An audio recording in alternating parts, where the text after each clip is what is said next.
केंद्रीय मंत्री अनुराग ठाकुर ने सोमवार को हमीरपुर जिला की करियर पॉइंट यूनिवर्सिटी के दीक्षांत समारोह में शिरकत की और मेधावी छात्रा को डिग्रियां बांटी। इस अवसर पर केंद्रीय मंत्री अनुराग ठाकुर ने यूनिवर्सिटी के दीक्षांत समारोह के दौरान 579 छात्रों को डिग्रियां बांटी, जिसमें 274 बेटियों को डिग्रियां बांटी गई। इस अवसर पर भोरंज विधायक कमलेश कुमारी, कौशल विकास निगम समन्वयक नवीन शर्मा, उपायुक्त हमीरपुर देव श्वेता बानिक, एसपी आकृति शर्मा मौजूद रहे। अनुराग ठाकुर ने कहा कि देश में 34 साल के बाद नई शिक्षा नीति आई है और नई नीति से शिक्षा में सुधार आने के साथ साथ आने वाली पीढ़ी के लिए भी रोल अदा होगा। उन्होंने कहा कि स्किल इंडिया के माध्यम से भी लाखों युवाओं को स्किल देने का काम किया जा रहा है। उन्होंने कहा कि 579 छात्रों को डिग्रियां बांटी गई हैं और ये बहुत अच्छी बात है, जिसमें से 274 बेटियां हैं।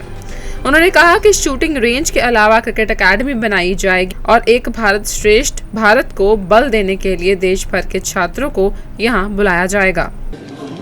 भारत में नई एजुकेशन पॉलिसी, नई शिक्षा नीति 34 वर्ष के अंतराल के बाद आई है और ये अंतराल 34 वर्ष का बहुत लंबा होता है, लेकिन नई शिक्षा नीति से मुझे पूर्ण विश्वास है भारत की शिक्षा में गुणवत्ता भी आएगी, सुधार आएगा और आने वाले पीढ़ियों के लिए भी और आज की पीढ़ी के लिए भी एक बहुत बड़ा रोल जो है नई शिक्षा नीति अदा करेगी।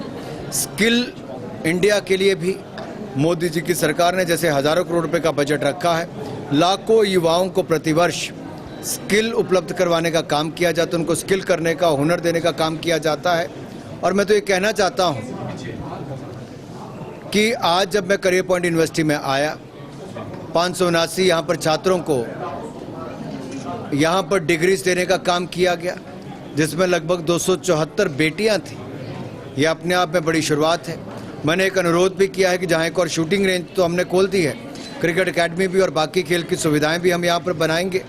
वहीं पर एक भारत श्रेष्ठ भारत, इसको बल देने के लिए देश भर के विद्यार्थियों को यहाँ पर बुलाने का काम करेंगे और उनकी इंटरैक्शन हमारे यहाँ के लोकल विद्यार्थियों के साथ हो, ताकि देश के अलग अलग हिस्सों के लोगों के वहाँ के जो कल्चर है उसको जानने का भी, संस्कृति को जानने का भी अवसर मिल सके, बोलियों को भी, शिक्षा का वहाँ पर कैसे स्तर है उसको भी जानने का मौका मिले। शिक्षा के साथ साथ सॉफ्ट स्किल्स पर भी काम किया जाए ताकि इनकी पर्सनैलिटी डेवलपमेंट पर भी काम हो और इनको पढ़ने के बाद रोजगार और स्वरोजगार के अवसर में, कारोबार में भी कोई दिक्कत ना आए। अनुराग ठाकुर ने कहा कि हनुमान जयंती पर और इससे पहले भी हिंदुओं की यात्राओं पर हुए पथराव, ये घटनाएं निंदनीय हैं और कहा कि इस तरह के लोगों पर कड़ी कार्रवाई होनी चाहिए। उन्होंने कहा कि ऐसी घटनाओं पर कुछ राज्यों की सरकारों ने कार्रवाई करने से पल्ला झाड़ लिया। उन्होंने कहा कि कांग्रेस और विपक्षी जैसे दलों ने नफरत के बीज बोने का काम किया है और दुर्भाग्य की बात है कि भारत जहां एक और ऐसे नेताओं के कारण जो कि नफरत के बीज बोने में लगे हुए हैं, तो राजस्थान में महिलाओं के प्रति अत्याचार किया जा रहा है।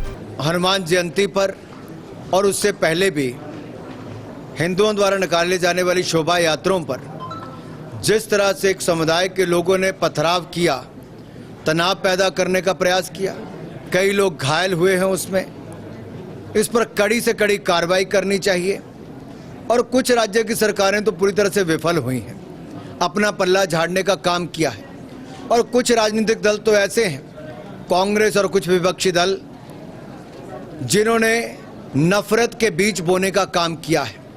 ये दुर्भाग्य है कि भारत जहां एक और ऐसे नेताओं के कारण जो देश में नफरत के बीज बो रहे हैं, सोनिया जी का बयान स्पष्ट तौर पर दिखाता है कि ओछी राजनीति उनकी पार्टी वहां पर कर रही है।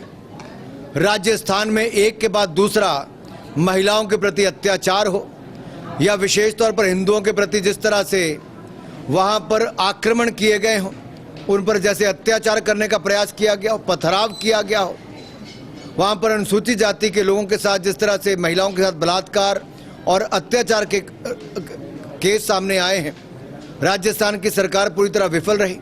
ममता बनर्जी जी के शासनकाल में हर दूसरे दिन वहाँ पर हत्या होती है।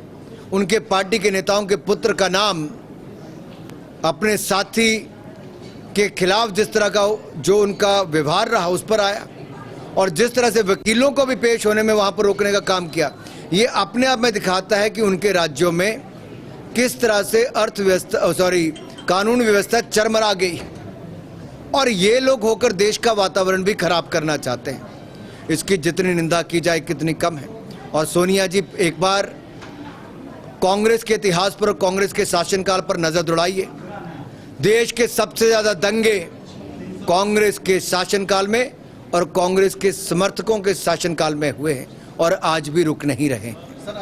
इस पत्रकार वार्ता के दौरान चीन के द्वारा भारत के अंदर 2 गांव स्थापित करने के प्रश्न पर अनुराग ठाकुर ने कहा कि नेहरू के समय से लेकर सोनिया के समय तक बॉर्डर पर ये सब होता रहा है और देश ने सब देखा है। उन्होंने ये भी कहा कि कांग्रेस ने देश को ताकतवर नहीं बनाया और 26/11 हमले के बाद सोनिया मनमोहन सरकार मूक दर्शक बनकर बैठे रहे। उन्होंने कहा कि कांग्रेस सरकार ने राफेल लड़ाकू विमान तक नहीं खरीदे, जबकि ये सारे वायदे मोदी सरकार ने पूरे किए।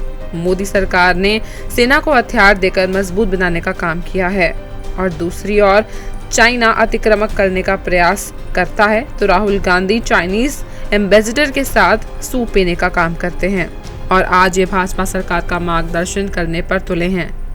उन्होंने कहा कि कांग्रेस अपनी डूबती नाव को बचाने के लिए नफरत के बीज बोने का काम कर रही है। यहाँ बाइट। और नेहरू जी के समय से लेकर सोनिया जी मनमोहन जी के समय तक बॉर्डर पर जो होता रहा, जरा उस पर जो बात कभी जब जब सदन में चर्चा हुई, हिंदू चीनी भाई भाई की बात नेहरू जी करते रहे और भारत के साथ जो व्यवहार हुआ है वो देश ने देखा है।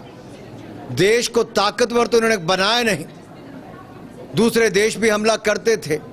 26/11 के हमले के बाद भी सोनिया जी और मनमोहन जी की सरकार मूक दर्शक बनकर बैठी रही, लेकिन मोदी जी की सरकार के समय पड़ोसी कोई भी मुल्क हो उसको मुंह तोड़ जवाब देने का काम सर्जिकल स्ट्राइक भी और बाकी अलग अलग समय पर भी करने का काम किया है। हमने सेना को मजबूत करने का काम भी किया है। ये लोग हथियारों में दलाली ढूंढने का काम करते थे, बुलेट प्रूफ जैकेट तक नहीं खरीदते थे, लड़ाकू विमान तक नहीं खरीदते थे। मोदी जी की सरकार आने के बाद बुलेट प्रूफ जैकेट 2 लाख से ज़्यादा खरीदने का काम भी किया, वो मेक इन इंडिया ही दिया है। राफेल विमान से लेकर लड़ाकू विमान, हेलीकॉप्टर और तोप और टैंक्स देने का काम भी मोदी सरकार ने ही किया है। ये हमारे आगे कहीं खड़े नहीं होते। हमने सेना को मजबूत हथियार देकर भी किया है, मनोबल बढ़ाने का काम भी किया है। दूसरी ओर जब चाइना अतिक्रमण करने का प्रयास करता है तो राहुल गांधी जी चाइनीज एम्बेसडर के साथ बैठकर सूप पीने का काम करते हैं और ये आज हमारा मार्गदर्शन करने का काम करते हैं। अपनी डूबती नाव को देखकर ये नफरत के बीज बोने का काम कर रहे हैं। चारों राज्यों में इनकी जो जमानतें जब्त कांग्रेस की हुई है उसके बाद इनकी हालत हो गई है। पश्चिम बंगाल के चुनाव में खाता इनका नहीं खुल पाया, उत्तर प्रदेश में हर सीट पर इनकी जमानत जब्त हुई है। यह अपने आप में दिखाता है कि कांग्रेस अब नफरत के बीज बोने की ओर आगे बढ़ रही है। स्काई न्यूज़ हिमाचल के लिए हमीरपुर से अशोक राणा की रिपोर्ट।